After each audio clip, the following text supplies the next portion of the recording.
Do you ever find it hard to keep up? You know, there's just not enough hours in the day. You're going all day long, and you've always got like 7 more tasks to do before you can call it a night. And then finally, when you do call it a night, you finally get to sleep. You lay there awake and go, oh, I need to get some sleep. Then you wake up and do it all over again. Hey, it's Tim Patterson. This is Trade Show Guy Monday Morning Coffee.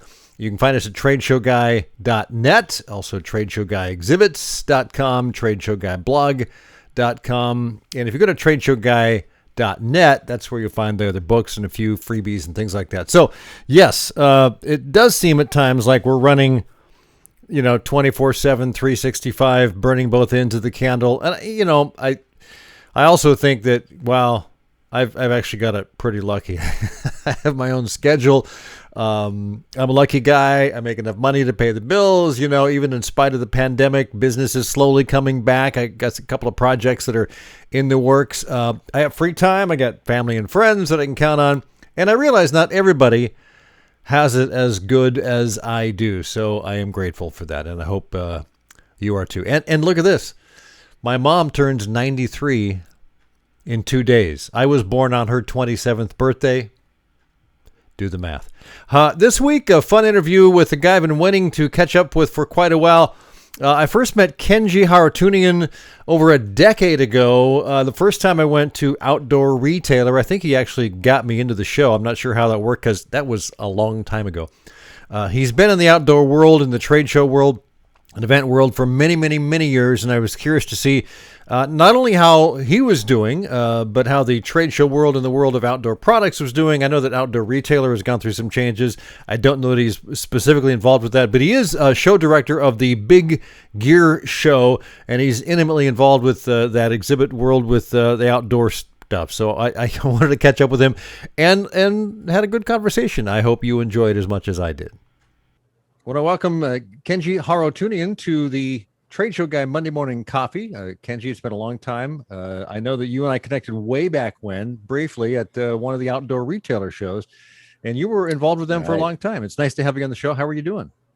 Hey, thanks, Tim. Thanks for having me. I am doing pretty well, given all the givens. I've got all my vaccinations. I'm starting to reemerge into the real world. Still using masks and such, but I've been very busy with the different events. I left Outdoor Retailer in 2015, so I've been on my own since then, but still in the events industry. And it wasn't long ago, I remember seeing in trade show time, not long ago, it's a year and a half, you landed with a show. Is it a new show, the Big Gear Show? Tell me about that and how you landed there. Obviously, you've been involved in the outdoor world for a long time. Right, yeah, and the Big Gear Show is an outdoor industry event, kind of a broader stroke than Outdoor Retailer that includes the cycling industry, paddle sports, and the active outdoor realm that I'm sort of most familiar with. And, that concept really grew out of an event called the Paddle Sports Retailer Show, which had been going for the past 4 years. The paddle sports industry, which is canoeing, kayaking, and such, broke off from the Outdoor Retailer Show, started its own event, and then is now morphing, adapting into a broader show that's really focused around gear that gets people outdoors. So products that are more hard goods or accessories oriented that facilitate outdoor adventure. Yeah, and I know the Outdoor Retailer Show itself, the summer market, winter market, they had some interesting issues with the state of Utah. I've been moving to Colorado, which was 4 years ago. Has it been that long? I don't even remember. Yeah. But there was a little politics involved there. Not that we need to get into that, but I'm just curious. You were along. You saw that from your perspective, obviously. Right. I was no longer working with the show. I had moved on and was working with other more smaller curated events mostly. And I followed that closely. I was a board director for the Access Fund, involved in other movements and organizations in the industry. And so that was, it's kind of a big deal. Emboldened, I think, by the results of the 2016 election and some of the politics specific to Utah, which is a state that has almost 70% of its land as public lands. Federal public lands, right? Right. Yeah. And so, yeah, that impacts things. And obviously, a lot of the brands that come there have a lot of interest in the outdoor lands. And there was some, I would have to look back and see what the exact issues were, but I know that eventually it took a while, and they decided, well, we're going to Colorado. So have you been to the show in Colorado? Was that anything that was on your calendar? Oh yeah, sure. I've made it a point to be at every outdoor retailer show for many, many years. Before Decades, I right? worked for them, during I worked for them, and even now. So, but yeah, it's Denver's a great city. It's a really nice convention center there. Um, but there are some challenges with it too, and I think one of them is getting outdoors. I mean, it's actually surprisingly far to the venues that are friendly to doing an outdoor demo, for example, or a field day or a gear testing experience or Right. any of that stuff. It's difficult. It's a difficult city, believe it or not, to have quick access. And in the trade show world, everything's measured in minutes and hours. Like you can't give up an entire day just to get somewhere and back. Like that's not really an acceptable situation unless you have a 9-day trade show or something, Right. which nobody really wants that. So Right. And understand, that Salt Lake City, of course, is very suited to those types of things. There's a lot of lakes, there's a lot of mountains that are within 45 minutes or so from the heart of the city. And I can see where that was very attractive to the people that did that. So, and I think I went to a handful of shows. I finally made it to a winter show, which got me a day at Park City. So that was gotta love that. that was Yeah. nice as a ski bum. It was good Yeah, stuff. Salt Lake it's very unique in that respect. It's so close. It really is a mountain town. It would be as if you're flying into Boulder or flying into Bend or Jackson Hole or somewhere. It's so much right there. Even when I used to attend the trade show there, before I worked for the show, I was a retailer in the outdoor industry working for Adventure 16. And I'd go to the show, and then the show would close at 5, and there would be 3 or 4 more hours of daylight. So we'd head up into the hills, do some, get multiple pitches of climbing in, or a half day of skiing or something. It's a great place to kind of mix that passion, pleasure with the business of the outdoors. Exactly. So let's look at the live event industry. Obviously, it's been pretty much dormant. I hate to use the word dead, but dormant, I think, probably applies since March of 2020. And yes, things are coming back. Some cities and states are reacting differently and opening things up more than others. California is a little harder than, say, Las Vegas. Chicago, I think, is a little harder than, say, Miami. What's your take on what's going on? And writ large, how do you see this going in the near future? Well, Tim, I subscribe to a tenet that I've heard called the caveman principle. I think it belongs to Michio Kaku, Dr. Michio Kaku, who actually did a keynote speech, I think in 2013 at the IAEE show, which is the trade show for trade show people. Right. And he described this thing called the caveman principle, which is if you want to know what people are going to do tomorrow, go back 10,000 years, see what they did then, and that's what they're going to do tomorrow. And so, I kind of like that. It's a sort of a strategic way of thinking because there's so much. I mean, how much change have we been through in the past year and a half? Like literally every week, we're looking at different regulations, lifting, dropping, lockdowns, reopening, reclosing, and it wasn't really a coordinated national response. It's a little bit region by region. Yeah. It's felt like, and so I think that to cut to the chase, I feel like trade shows will come back, like big mega shows will come back. It's in human nature in a way to want to gather, whether it's in a tribal way around a campfire, which might be something you and I would hope to do one day together. But I did that the last few days. yeah. But I wasn't invited, man. I'm sorry, man. So, but I think that's going to take a while because there's the biggest shows, the CESs and outdoor retailers of the world bring in an international audience, and it's from all walks of the industry, and it's tens of thousands of people, and packing indoors in a convention center in that way is just not going to come back right away. Partly because we've spent a year and a half unlearning to do that, or I should say, learning how to not do that and still get business done. In the outdoor industry, the business has actually been pretty strong, especially on the gear side. So on the products that get people outdoors side, there's major supply chain problems. Bikes, you walk into a bike shop and there's like 3 bikes there. Tents, packs, sleeping bags, boats, like in the boat shops, they're just sold out. Right. And so there's a supply chain catch up that's trying to happen right now.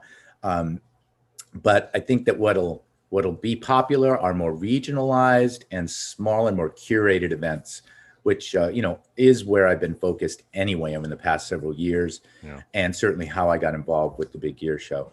But I think there's going to be this kind of desire to come together as larger communities, but it won't start out that way. I believe the CEIR predictions and other global trade show pontificators when they say 2023 maybe we start to see these shows. So I think that the big shows, the shows will come back. It's just the attendance won't. The attendance will be a fraction of what they used to be, and I think that's a great opportunity to I think there is this opportunity we've all felt to reset, to take a different approach now that we have an opportunity to like sit back and look at it, because honestly I think the trade show model, there's a lot of different models, of course, right? But I think that the retail trade show model, where brands pay top dollar per square foot in order to have an audience with buyers, like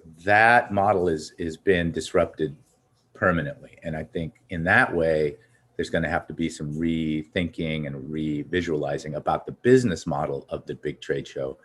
But I do think there's going to be demand for that. Yeah, and I look back at when digital started to really affect trade shows, modestly in the last 5 to 10 years with the social component and all of that. And there was a lot of people that were saying, well, it'll get to the point where digital will take over. And I've always maintained face-to-face is much more critical and much more important. And so no matter what, there may be a digital component, but there's always going to be face-to-face. And hang on, I need to let the dog out the door.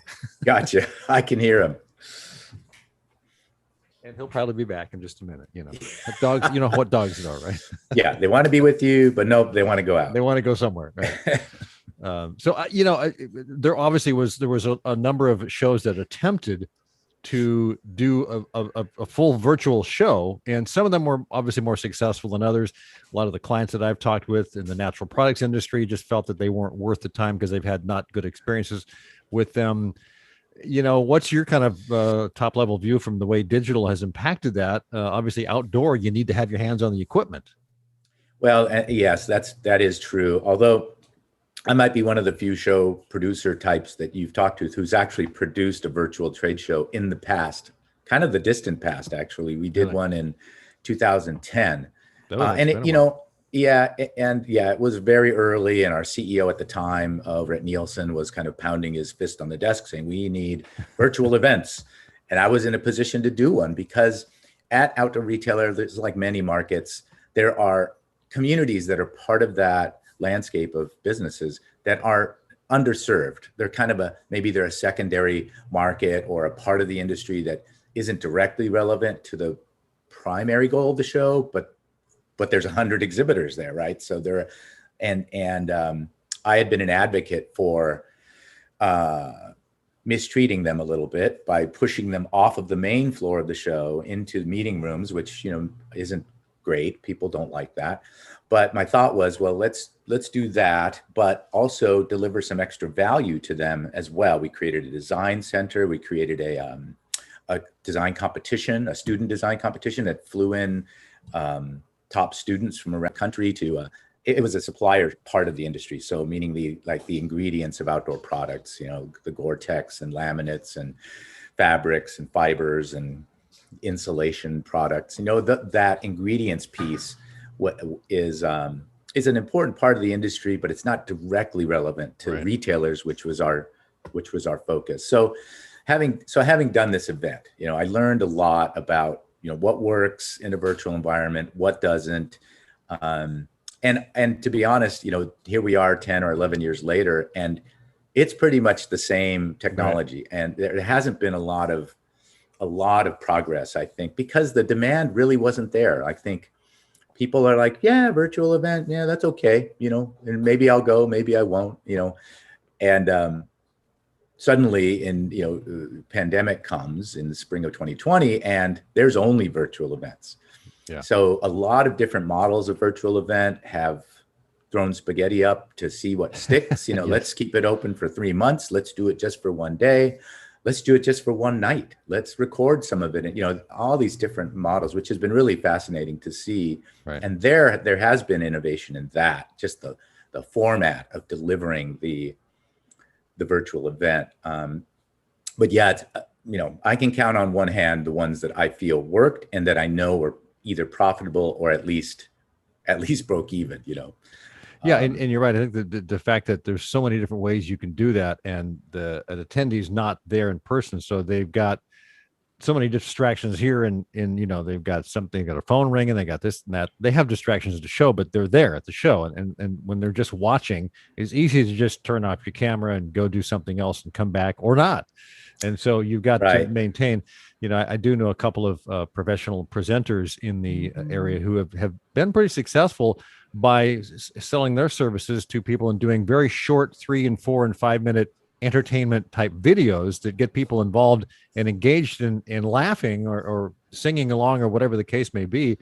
But you're right. It's got to be very attuned to what the viewer is looking for and how to meet them in that space and still entertain them and engage them. And there's a lot to unpack there. I would agree. So yeah, the survey question that I haven't seen the answer to yet is, how many tabs do you have open while you're doing the video? While you're doing this? Well, I usually have an average of about 20. So, Yeah. In fact, I'm supposed to be in a virtual event right now, Tim. Right. So as far as the future, and we talked a little bit about that. So you think 2023? I mean, it's funny to see how people looked at it a year ago. People were saying, "Oh, we'll be back to normal by September." And now when you look back, you go, well, that was kind of naive, but that's kind of, you didn't know, you didn't have information. And now we may still be naive, but a lot of people are saying, mid 2022, early 2022, we're going to be mostly normal. And then real normal is again, 2023. Do you have a take on that?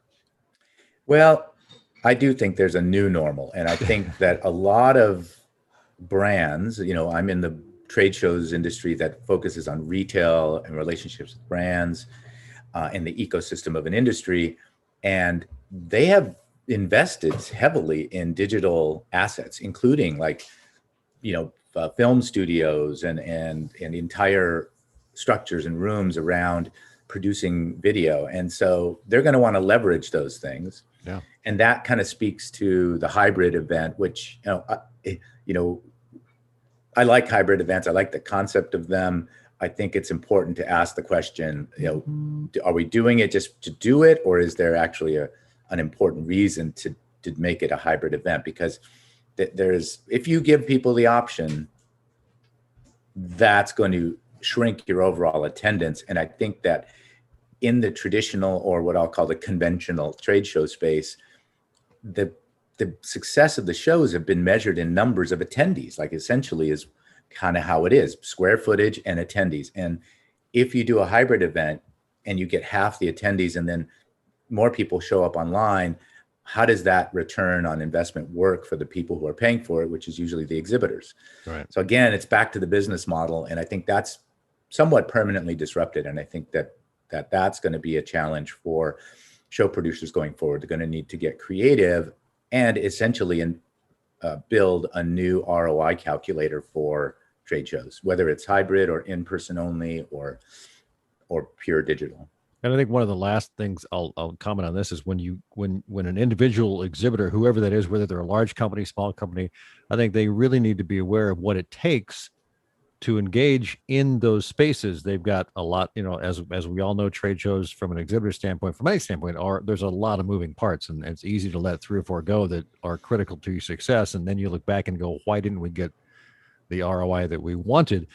So I think it just kind of behooves exhibitors along with organizers to know what it takes to reach those people and how to measure the ROI, what to give each, lead that they generate, what they want. And it just kind of comes down to doing the basics in kind of a new space. So. Yeah. And really understanding who's going to be there in person and how you engage. I mean, your example of making it fun and engaging, whether it's digital or in the show itself, live, those are really important, and they become more important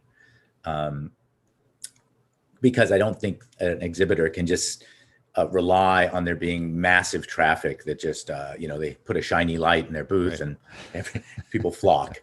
I don't see that. Yeah, the old build it and they will come just doesn't apply anymore, if it ever did. Yeah, so. Right. I think as, this term omni-channel has come out in the world of retail, and, every brand has to have direct to consumer and wholesale channels. And, I think that's similar feel to what's going to happen in the show world, where exhibitors have to have an omni-channel presence in a way. Like they need to have their live team trained up and ready to rock, but they've got to have their sort of digital presentation, whether it's a live stream or a short recording or a series of stories coming out of the show from their booth.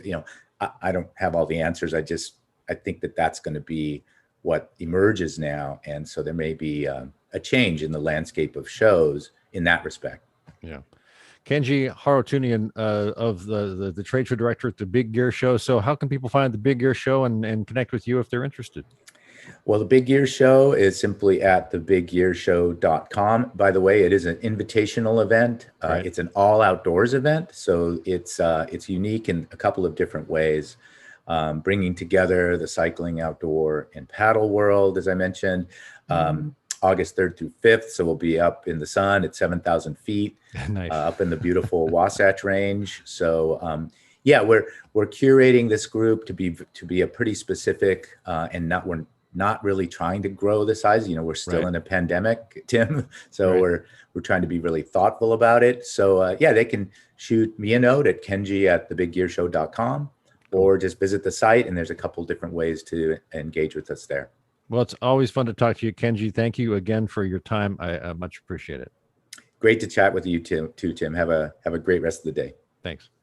Thanks again to Kenji Haroutunian of the Big Gear Show director, and a lot of other stuff. Really great guy. And thanks again for spending time with us here on Trade Show Guy Monday Morning Coffee. If you like this show, go to Apple Podcasts, leave a review, leave a thumbs up, click the like button, whatever it is that you have to do there to get more people to listen, because that's what we do on podcasts. There's a jillion podcasts, and we all beg for listeners. So that's kind of the way that works. Or you can go to SoundCloud. We're at SoundCloud. That's where we kind of originally host and post this sort of thing.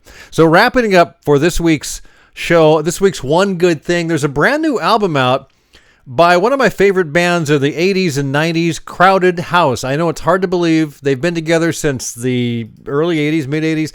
They've only had 7 albums since 1986. First one was called simply Crowded House, 86. They had one in 88. They had one in 91, one in 93. And then they kind of took a big break. They broke up, all that sort of stuff. Came back with an album in 2007, 2010. And now 11 years later, they have yet another one. It's called Dreamers Are Waiting, 7th studio album by the Australian rock band Crowded House, just released last week. It's a pretty cool album. I just got a chance to listen to it this morning, in fact, as I'm recording this a few days before it posts. So check it out. If you're a Crowded House fan, it's out there. Have yourself a great week or two. We'll see you next time around here on Trade Show Guy Monday Morning Coffee.